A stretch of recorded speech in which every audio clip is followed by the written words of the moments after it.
session on 24 markers. This is for AQA A-level business. Let's start with tips, then go on to technique and finish up with a model answer that you can look at. So tip number 1, know the command words. To what extent is likely to be the command words that you'll see on this 24 marker. To what extent is X the most important influence for all businesses is a possible type of structure. X is just the concept, it's the question basically. It could be the marketing mix, it could be SWOT analysis. But please note that all in this question here is not in bold. It may be in bold, it may not be in bold, but it's very likely that there is something like that in terms of a dodgy word. We'll get to that in a minute. So to what extent means you need to evaluate. You've got to evaluate, you've got to make a conclusion. And this 24 marker is likely to be the last question on paper 3. The final hurrah before you finish your A-level business. Therefore, the 24 marker will have that big case study that comes in the insert for paper 3. But because it says, to what extent is X the most important influence for all businesses, not just the business in the case study, you can feel free to use that case study, but go beyond that case study and bring in your own application about other businesses that you know all about. Tip 2, know how to evaluate. Here's some possible braces you could use. It depends on. However, if X information was provided, it would be more certain. In the short term, in the long term.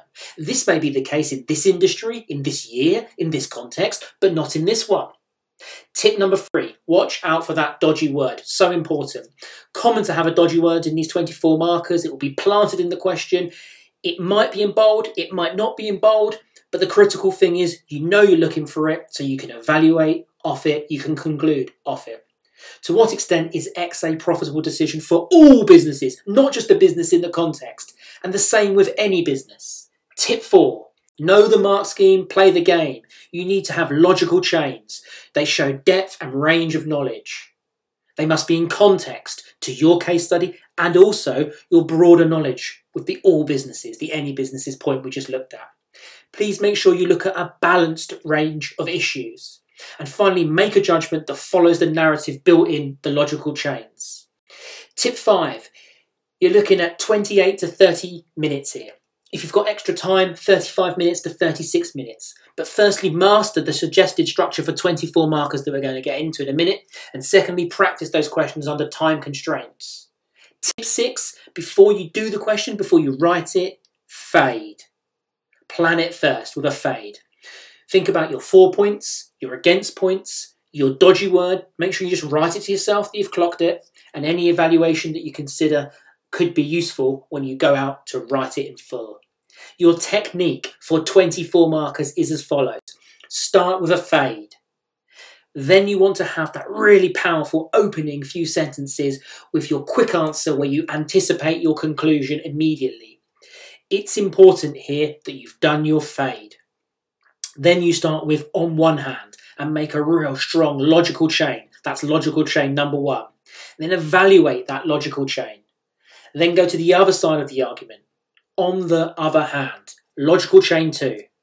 Then evaluate logical chain 2. And this is where it's slightly different with 24 markers as opposed to 16 and 20 markers. You might want to make a third point. A third point that ideally goes with the narrative that you set out in point number 2 when you anticipated your conclusion, and it clearly is on the same side of the argument as your conclusion. So another way to look at it is 2, 3, 7 and 8 should all be on the same side of the argument, because then that allows you to show off your narrative that it was always going to end up that way, but you have shown balance with 4, 5 and 6. Right, let's look at the technique for logical chains with evaluation. So, make that initial point, paraphrase the question back to the signal, to the examiner, explain the point in depth, because leads to, furthermore, moreover, much like a 12 marker. Ensure the explanation is in context to the data, to the case study, to the industry. The final sentence should always curl back to the precise question to make sure you're keeping it on that path. And then evaluate with your IDO. It depends on, however in this industry, if this information was provided in the short term, in the long term. And then you've got to finish up with that AJKO. Answer the question, justify why, provide support, use application, key problem. Now you need to show some balance. What does it depend on? Is there a trade-off? And then you need to come back over the top with overall, why is whichever way you're going the winner? And make sure that stays with that same narrative that we were talking about before. Now let's look at some model answers. Here's a model answer on rapid growth. It's paper 3, 2018, question 6.